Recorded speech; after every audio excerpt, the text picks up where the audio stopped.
After my divorce from my husband was finalized, I moved in with my daughter Natalie. About 6 months later, something unexpected happened. It was my day off, and I was relaxing at home with Natalie when I got a call from my mother.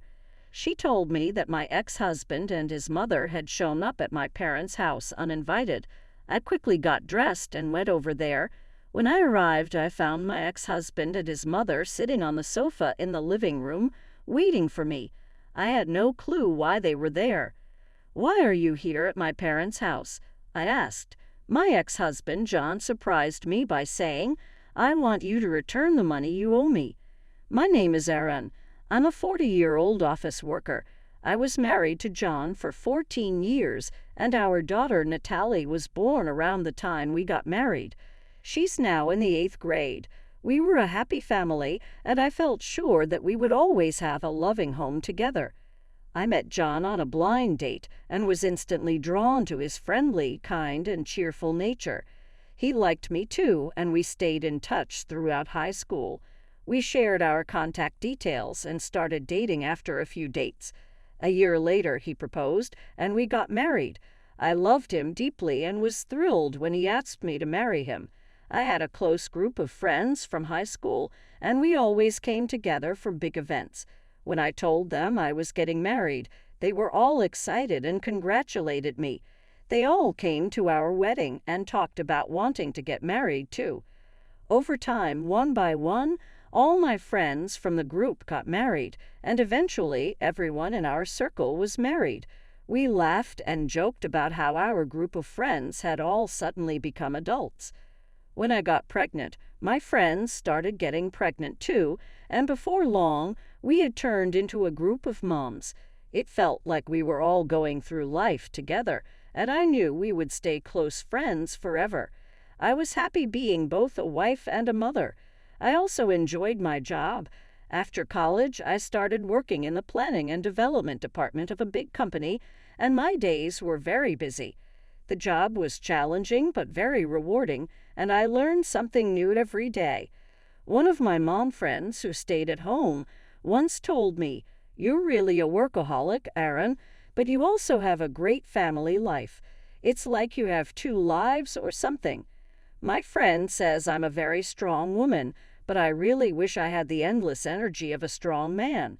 Both John and Natalie help me unwind and relax at home after a long day at work.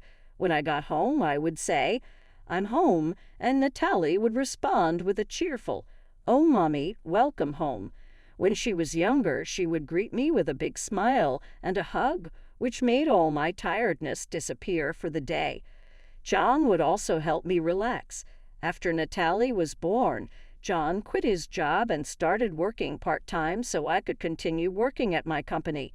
He took a job at a cafe and took care of picking up and dropping off Natalie. When I came home, he always had dinner ready. After a long day at work, it's tough to cook, so coming home to a hot meal was a huge relief. John's cooking helped me feel relaxed and refreshed. I would take baths with Natalie, and we would chat about our day. My life was fulfilling both at work and at home. I could manage it all because John and Natalie were so supportive of my job. Their kindness made me even more dedicated and passionate about my work, and as I achieved good results, I got promoted. With the promotion, I started working more overtime and often came home quite late. By then, Natalie was older and understood the demands of my job, so she could handle some things on her own. John also began working more hours at the cafe. Lately, I've been enjoying exploring different coffee shops and buying their coffee beans. I picked up some today along with cakes from a new bakery. I suggested we have them with coffee.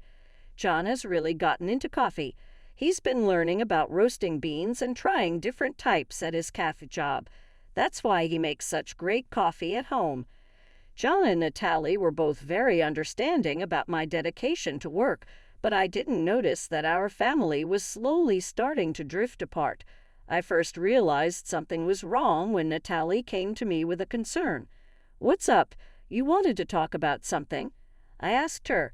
"Well, the other day when I went to see a movie with friends from school, I saw Dad with another woman," she said. I was shocked. Natalie continued, "They weren't holding hands or anything, but they seemed a bit close. Lately, I've noticed Dad talking a lot on the phone before you get home. Sometimes he's so focused on his phone that he doesn't really listen to me. He looks happy while on his phone. At first, I thought he was texting or talking to you, but after seeing him with that woman, I'm starting to wonder if he was talking to her instead." Natalie looked really sad as she spoke. She was already in middle school and sensitive to these kinds of issues, so I knew she wouldn't be able to handle this alone. I was also shocked. The thought that John, who I believed always put Natalie first, might be having an affair was heartbreaking. "I'm so sorry, sweetie. I didn't realize we were making you feel this way. I've been too focused on work, haven't I?" Natalie reassured me. "No, it's okay that you work hard, Mom. Don't feel bad about that." I was grateful for her understanding words. "Thank you, Natalie. I'll talk to your dad about this. If it turns out he's having an affair, I think I'll have to get a divorce. Is that okay with you?" She nodded. "I don't like the idea of Dad having an affair. Just knowing that and still being with him would make me feel bad." Seeing Natalie so upset made me realize how much I had neglected my family. I knew I needed to get to the bottom of this issue, especially since Natalie had the courage to bring it up. I hired a private investigator to look into John's possible affair. The results were shocking. John was indeed having an affair, just as Natalie said, and there was photographic evidence to prove it. What stunned me the most was who his affair partner was: Stacy, one of my high school classmates and a member of our mom's group. I was more surprised by this betrayal from a friend I trusted than by John's affair itself. Stacy, a stay-at-home mom and the last to marry in our group, had a young child of her own, yet she was involved with John and neglecting her own child. When I saw the evidence, I was overwhelmed and couldn't move for a while. If I hadn't been alone in my room, Natalie might have stumbled upon those photos, causing even more turmoil in our family. I wasn't ready to confront John yet, and I definitely couldn't let Natalie see these pictures. I took a deep breath to calm myself down. Then another friend from the mom's group told me she had changed jobs, which gave me the idea to suggest a get-together. I figured it would be a good chance to see Stacy without her knowing I was aware of the affair. The get-together was planned for 3 weeks later. During that time, I quickly hired a lawyer and began preparing for the divorce. I briefly informed Natalie about what I had discovered and that her dad and I would be getting a divorce. We spent our days off together, looking for a new apartment. The day of the get-together finally arrived. I started by asking my friend about her new job, and then we all shared updates about our lives. Stacy still didn't seem to know that I was aware of her secret, and we had a normal conversation. "Everyone's working, so it's good that things are changing," Stacy said. "I'm just a housewife, so I'm stuck in the same routine." "Why, you don't have to work, Stacy, because you have a husband who supports you," one of my friends replied. "I do appreciate my husband, but sometimes I feel a little bored," Stacy admitted. It was time to confront her about the affair. "So, is that why you're having an affair with other people's husbands?" I asked. Stacy and the other friends froze at my comment. Aaron, what do you mean by that?" Stacy asked, her face going pale. "Well, it seems that Stacy is having an affair with my husband, John," I said. "What? No way. You must be joking," the other friend said, trying to defend Stacy. Since my friends were protecting her, Stacy took advantage of it. "That's right, Aaron. What are you talking about all of a sudden?" "You must have confused me with someone else," Stacy said, trying to deflect. "Oh, really?" I replied. "Then why don't you all take a look at this?" I pulled out the photos from my bag and laid them out on the table. My friends stared at the photos in shock. "Oh my gosh," they gasped. "Stacy, why?" Stacy, clearly caught off guard by the evidence, covered her mouth with her hand. "I'm so shocked. Why did you have an affair with my husband?" Stacy seemed to realize there was no way out. "I'm really sorry. I happened to walk into the cafe where your husband works. I didn't know he worked there at first, but I started going there regularly. My husband provides for me, but he's been neglecting me since we got married. I was feeling lonely." Stacy started to cry as she spoke, but even though she had her reasons, having an affair is unacceptable, especially with a friend's husband. I remained calm and composed, not letting her tears affect me. "I'm sorry to everyone else, but I need to tell Stacy that I'm going to pursue alimony from her," I said. "I also sent a certified letter about this to your mailbox today, Stacy. Your husband should have already seen it." "Oh no," Stacy said, looking worried. "How could he do something so terrible?" she asked, still in shock. "It's far worse to have an affair with a friend's husband when you're married and have a child of your own. You need to face the consequences and make amends for what you've done," I said. Stacy turned pale and nodded. One of my other friends added, "We really can't trust you anymore, Stacy." We left the restaurant, leaving Stacy behind. Now that I had dealt with her, it was time to confront John. I was pretty sure Stacy had already contacted him about what happened. When I got home, John met me at the door, looking panicked. "What have you done?"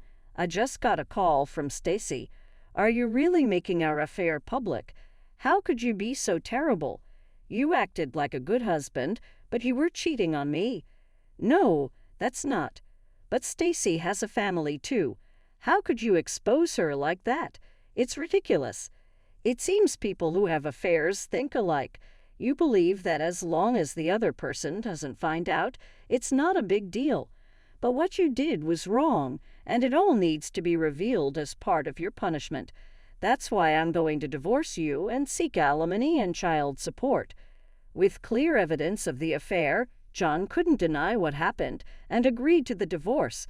However, he was hesitant about paying alimony and child support.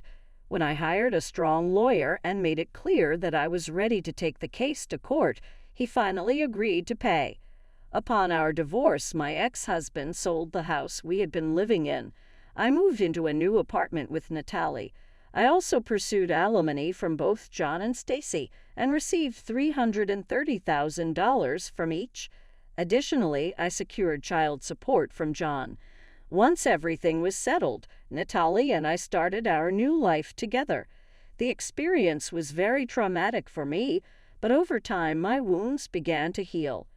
However, about 6 months later, another issue arose. I was relaxing at home with Natalie on my day off when I got a surprising call from my mother. She told me that my ex-husband and ex-mother-in-law had shown up at my parents' house and forced their way in without permission. My father was out, so my mother called me in a hurry. I quickly got ready and went to my parents' house. When I arrived, my ex-husband and ex-mother-in-law were sitting on a living room sofa waiting for me. I had no idea why they were there. "What are you both doing here at my parents' house all of a sudden?" I asked. My ex-husband then shocked me with his next words. "I want you to give me back the money you owe me." "Huh, I never borrowed any money from you." "I paid $155,000 for our wedding. Remember, you were the one in charge of the wedding, so that money was lent to you. Now that we're divorced, you're claiming it was all a fraud. Honestly, I could sue you for marriage fraud, but for now, all I want is that $155,000 back as a settlement." He made an unreasonable request. My ex-mother-in-law also insisted that I pay him as soon as possible. After the divorce, I knew that John had taken a full-time job at the cafe where he used to work, but the pay there wasn't much. It seemed he was struggling financially, which might explain his unreasonable demands. "Well, let me remind you that we both were equally involved in the wedding, and I paid more of our living expenses than you did. So $155,000 is just a small part of what I contributed. Don't bother me with such unreasonable demands." I tried to get them to leave, but they didn't budge. Just then, my father came home. He had apparently received a call from my mother and rushed back. "What are you guys doing here?" my father demanded. My ex-husband explained the same thing to my father, clearly afraid of him. My father listened quietly but was clearly furious and shocked by John's unreasonable demands. "It's your fault for having an affair in the first place. If you're going to make such outrageous demands, get out of here," my father said.